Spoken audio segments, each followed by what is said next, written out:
A ver, nos hemos parado a pensar por qué algunas naciones son increíblemente ricas y otras, con recursos de sobra, parecen no salir nunca de la pobreza. Es una de las preguntas más antiguas y complicadas que existen. Pues bien, hoy vamos a meternos de lleno en la teoría que intenta responder a esto, la del libro ¿Por qué fracasan los países? Todo lo que vamos a contar se basa en el trabajo de Daron Acemoglu y James Robinson.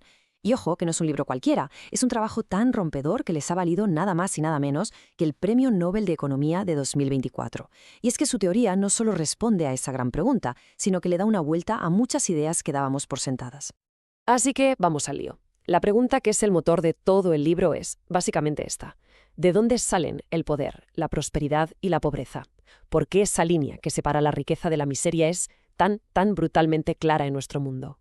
Para que se entienda bien, los autores nos ponen un ejemplo que es casi un acertijo. Pensemos en la ciudad de Nogales. Una simple valla la parte en dos, la frontera entre Estados Unidos y México. A un lado, en Arizona, la gente gana más, vive más tiempo, tiene mejor sanidad. Al otro lado, en Sonora, la vida es muchísimo más difícil. Y aquí viene lo bueno. Es la misma geografía, la misma gente, la misma cultura. Y sin embargo, los resultados son como la noche y el día. ¿Cómo es posible?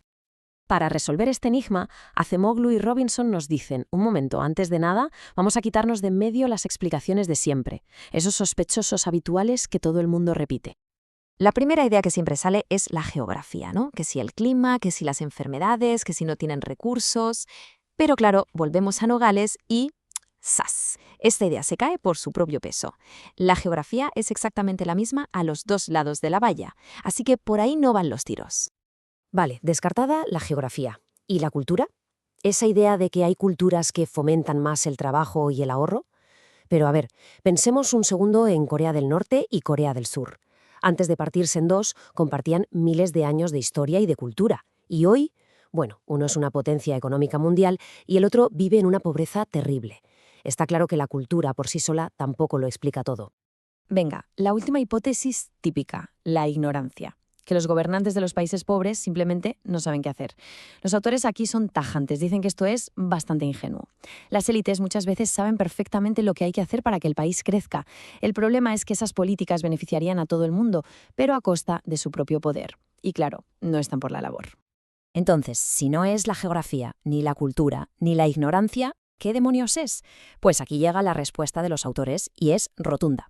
La clave de todo está en las instituciones. Y con esto llegamos al meollo de la cuestión, al corazón de su teoría. La diferencia clave, la fundamental, entre los países ricos y los pobres está en cómo son sus instituciones políticas y económicas, o sea, las reglas del juego que marcan cómo funciona todo en una sociedad. Por un lado, estarían lo que ellos llaman instituciones inclusivas. ¿Y qué son? Pues básicamente las que crean oportunidades para casi todo el mundo. Son las que protegen tu propiedad, las que hacen que la ley sea igual para todos y sobre todo las que animan a la gente a esforzarse e innovar, porque saben que el beneficio de ese esfuerzo se lo van a quedar ellos. Y en el otro extremo tenemos las instituciones extractivas. Como su nombre indica, su objetivo es el contrario. Están montadas para que unos pocos, una élite, pueda extraer la riqueza de todos los demás. Por ejemplo, imaginemos un gobierno que le da el monopolio de los teléfonos a la empresa de un amigo. Pues eso, esa es una institución extractiva de manual. El contraste, como se ve, es brutal. Los sistemas inclusivos reparten el poder. Los extractivos lo concentran. Y las consecuencias de esto son gigantescas. Un sistema inclusivo anima a la gente a inventar y a arriesgar porque hay confianza.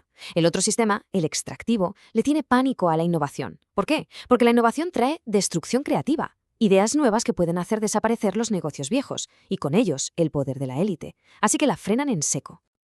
Vale, pero la pregunta es, ¿y cómo se llega a tener un tipo de institución u otro? Pues aquí es donde la historia entra en juego. Y vaya si importa. A veces, pequeñas diferencias iniciales se pueden hacer enormes por lo que los autores llaman coyunturas críticas. Un ejemplo genial es la peste negra en el siglo XIV. La peste arrasa Europa y de repente falta gente para trabajar. En Europa occidental, los campesinos aprovecharon para negociar y conseguir mejores condiciones, debilitando el feudalismo. Pero en Europa oriental, donde los señores eran más fuertes, hicieron lo contrario, apretaron todavía más las tuercas. Fíjense, el mismo evento, dos resultados totalmente opuestos que marcaron el futuro de ambos lados del continente. Y este patrón se ve una y otra vez. Otro ejemplo, la Revolución Gloriosa en Inglaterra en 1688. ¿Qué pasó? Se le pusieron límites al poder absoluto del rey y se fortaleció el parlamento. De repente había un sistema político más repartido y predecible, donde la propiedad de la gente estaba segura. No es ninguna casualidad que la revolución industrial arrancara justo ahí. Esas instituciones inclusivas fueron el caldo de cultivo perfecto. La verdad es que la teoría es muy potente y elegante, pero claro, como pasa con todas las grandes ideas, ha generado un debate tremendo, y lógicamente no todo el mundo está de acuerdo en que esta sea la única respuesta. Y aquí es donde aparece el gran elefante en la habitación. China. A ver, China lleva décadas con un crecimiento económico espectacular. Y lo ha hecho con un sistema político que, si seguimos las definiciones del libro, es extractivo de manual. Entonces, ¿cómo encaja esto? Acemoglu y Robinson dirían que este tipo de crecimiento no es sostenible a largo plazo porque no fomenta la innovación de verdad. Claro que sus críticos responden que esa predicción de que China se va a estancar suena más a un deseo, a algo que les gustaría que pasara, que a un análisis frío basado en datos. Solo el tiempo dirá quién lleva razón, pero desde luego la objeción es de peso. Pero no solo está el tema de China, hay más críticas importantes. Hay quien dice que la teoría es demasiado determinista, como si las instituciones lo explicaran todo, y la realidad es mucho más compleja. También se dice que algunos conceptos clave como coyuntura crítica son un poco vagos. Y por último, se critica que deja un poco de lado el papel de las clases sociales, algo que para otros teóricos es, fundamental. Con todo, y a pesar de estas críticas, el mensaje de fondo del libro es potentísimo, y en cierto modo es hasta optimista, porque al final todo vuelve a la política, a nuestra capacidad para cambiar las cosas. La idea final, el gran titular, es este. La pobreza no es un destino inevitable, no está escrita en la geografía ni en la cultura. La prosperidad es el resultado de decisiones políticas, de la lucha por crear instituciones que funcionen para la mayoría, y no solo para unos pocos privilegiados. Y esto nos deja con una pregunta final para darle vueltas. Si son las reglas del juego las que deciden si un país tiene éxito o no, entonces la pregunta del millón es, ¿quién escribe esas reglas? Y, más importante aún, ¿qué se puede hacer para influir en ellas?